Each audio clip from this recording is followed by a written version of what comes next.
क़यामत के दिन ऐलान होगा, सब्र वाले खड़े हो जाओ। एक छोटी सी जमात खड़ी होगी मर्दों औरतों की, चलो जन्नत में जाओ। अब अल्लाह उनको ना हाईलाइट करना चाहते हैं, तो आगे फरिश्ते बैरियर पे रोक लेंगे, भाई रोको भाई, आप लोग कहां जा रहे हैं? जन्नत में जा रहे हैं। और कहां जा रहे हैं? अरे भाई अभी तो हिसाब ही नहीं शुरू हुआ, तुम्हें किसने कहा जन्नत में जाओ? पहले हिसाब दो फिर जाना जन्नत में। वो भाई हमारा हिसाब है ही नहीं, हम बेहिसाबे लोग हैं। अरे आप कौन लोग हैं? अब फरिश्तों में इनमें मुकालमा हो रहा है, अरे भाई आप कौन लोग? अब सारा मैदान सुन रहा है, अब कौन लोग हैं? वो कहेंगे जानते नहीं हो, हम सब्र वाले हैं, सब्र वाले हैं। हो अच्छा भाई बैरियर हटाओ, बैरियर हटाओ।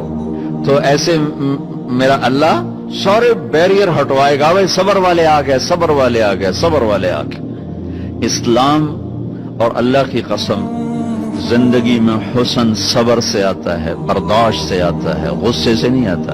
अगर आखिर आपकी फैमिली है, आप घरों वाले हैं, आप दफ्तर वाले हैं, अगर अपने घरों में खुशियां देखना चाहते हैं तो अपने अखलाक ठीक कर लें, बर्दाश्त करना सीख लें, माफ करना सीख। ये दो वो सिफात हैं जिस पर आपका घर आबाद, आपके बच्चे खुश, आपकी बीवी खुश, बीवी का खामिंद खुश, बहन भाई खुश, माँ बाप खुश।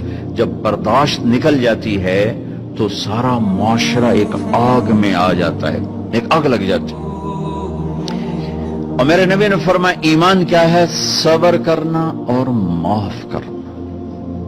आप खाना खा रहे हैं, एक तवाइफ गुजरी, उसने आप पर तंज किया, कैसा नबी है जो अकेले अकेले रोटी खाता है, किसी को पूछता ही नहीं। आपने कहा आओ बैठो तुम भी खा लो, सामने बैठा लिया। अब वो तो आपको खाली टॉन्टिंग कर रही थी, तो उसने आपको मजीद चिढ़ाने के लिए कहा मैं ऐसे नहीं खाऊंगी, जो तेरे मुंह में है ना वो निकाल के मुझे खिला। उसके ख्याल तक अब ये कहेंगे तुम 2 लितर मारो दोनों बाहर कटो, कि ये कह रही मेरे मुंह का खिला। और होना भी यही चाहिए कि कैसी बदतमीज औरत है, कह रही जो तेरे मुंह में वो मुझे निकाल के खिला। पर मैं अपने नबी के अखलाक पे कुर्बान जाऊं। हमने कहा मैं हाजिर हूं। वो जो नवाला मुंह में था वही आपने निकाला और अपने हाथों से उसके मुंह में डाल दिया। और नबी का लुआब जब किसी के मुंह में जाएगा तो की करेगा? जो अल्लाह के नबी का लुकमा उसके अंदर गया, उसने साथ ही कलमा पढ़ लिया और मक्के की सबसे हया वाली खवातीन में उसका शुमार होने लगा। ये मेरे नबी की जिंदगी है, माफ करना, दरगुजर करना। अब्दुल्ला बिन उबई जो मुनाफिकीन का सरदार था, जिसने सबसे ज्यादा मेरे नबी को तकलीफ पहुंचाई। अल्लाह के नबी पानी पी रहे थे, उनके बेटे ने कहा या रसूल अल्लाह थोड़ा पानी बचा दें। उनका बेटे पक्के मुसलमान थे। क्या करोगे? कहा मेरा बाप शायद पी के मुसलमान हो जाए। हमें कह लो, वो गिलास लेकर आए, अब्बा ये पानी पी लो। क्या है? तो अल्लाह के नबी का बचा हुआ पानी है, पी ले, शायद तेरे अंदर ईमान आ जाए।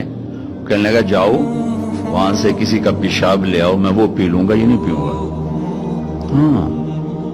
तो उनको इतना गुस्सा आया, वापस आया, या रसूल अल्लाह ये पक्का मुनाफिक है, बदबख्त, मुझे इजाजत दे मैं इसकी गर्दन उड़ाता हूं। आपने कहा तेरा बाप है, जाओ उसकी खिदमत कर। हमारा इस्लाम सिर्फ नमाज रोजे तक आ गया, बस हज उमरा नमाज, हज उमरा नमाज, जिक्र तिलावत बहुत आला चीज है, अल्लाह का शुक्र है। बाज मुल्क ऐसे हैं बेचारों को पता नहीं नमाज क्या है। पहला सवाल था इस्लाम क्या है? इतामुत ताम वतीबुल कलाम, मीठा बोल। ईमान क्या है? माफ करना और सब्र। अब तीसरा सवाल, या रसूल अल्लाह अय्युल इस्लाम अफजल, सबसे आला दर्जे का इस्लाम क्या है? कितने इस्लाम के खूबसूरत अमाल हैं, नमाज, रोजा, तहज्जुद, तबलीग, जिक्र, तिलावत, हज, उम्रे, जिहाद, कितना कुछ है। आपने फरमाया जो हाथ और जबान से किसी को तकलीफ ना पहुंचाए वो सबसे आला दर्जे का मुसलमान। सबसे आला दर्जे का इस्लाम क्या है? कि हाथ और जबान से किसी को तकलीफ ना पहुंचाओ। जिंदगी भर मेरे नबी ने किसी को थप्पड़ नहीं मारा, किसी को जबान से ऐसा जुमला नहीं फरमाया जिससे वो कहे जी मेरा दिल टूट गया, मेरा दिल तोड़ दे। क्योंकि जबान का बोल ऐसी बला है कि नबी के भी जिगर के पार हो जाता।